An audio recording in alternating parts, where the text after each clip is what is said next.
আলফাডাঙ্গা থানা বারৈপাড়া গ্রাম।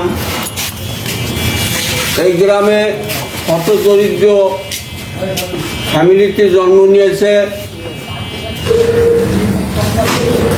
মোহাম্মদ শ্যাম কাজী। বহুদিন যাবৎ সে পঙ্গুত্ব বরণ করছে, হাঁটতে চলতে পারে না। এর মধ্য দিয়ে ছোট ছোট বাচ্চা, বউ সামাজিকভাবে অত্যন্ত বেদনাদায়ক আমাদের সামনে দিয়ে চলাফেরা করে, আমরা তাকে দেখি। তার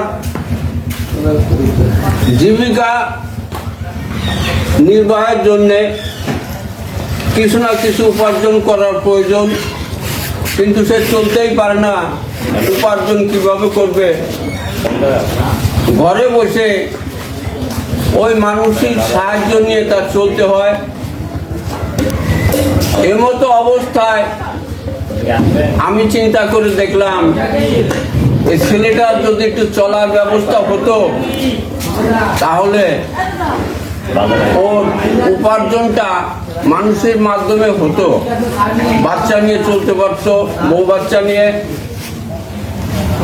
এই চিন্তা চেতনায় ওর একটা ছবি নিয়ে আমি ফেসবুকে পোস্ট করলাম। আমার শ্রদ্ধ বড় ভাই মরহুম তজিবুর রহমান,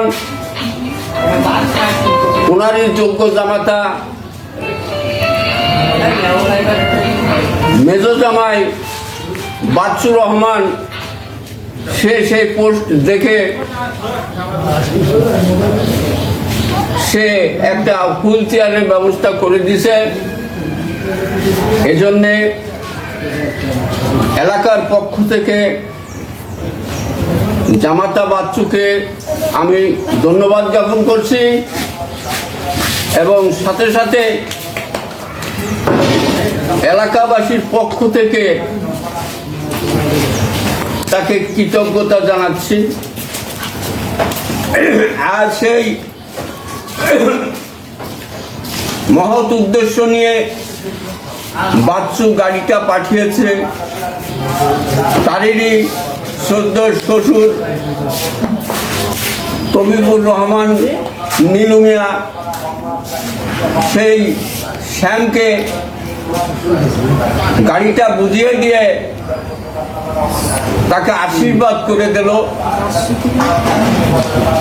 আমরাও সকলে তার জন্যে দোয়া করি। তার আল্লাহ তাআলা তার সহায় হন। এভাবে যদি আর কোনো অসহায় মানুষ চলতে পারে না, যদি এলাকায় থাকে, আর যদি সে মনে করে, এভাবে আরো ব্যবস্থাও হতে পারে।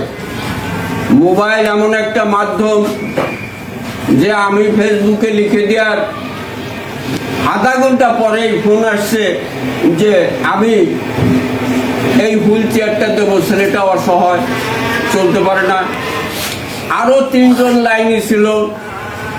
একজন বলছে, ভাই আমার কাছে একটা হুইল চেয়ার আছে, আমি দিতে চাই যদি আপনি বলেন। আর একটা ছেলে জনি নাম, আমাদের এলাকার, এই ছেলেটারে আমি দেখলে হয়তো চিনবো, কিন্তু আসলে নামে আমি চিনতে পারি নাই। সে বলছে আমার কাছে একটা চেয়ার আছে, আপনি বললে বিকালে এনে দেবো। কিন্তু জামাই যেহেতু দিতে চাইছে সেহেতু তো আমি আর একজনেরটা নিতে পারি না।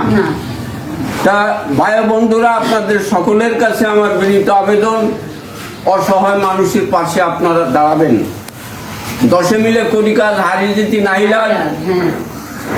একজন অসহায় মানুষে কিছুটা সহযোগিতা করলে যদি তার চলার মতো পরিস্থিতি হয়, ইহকালে পরকালে সবকালেই তার জন্য কিছু পাওয়া যাবে।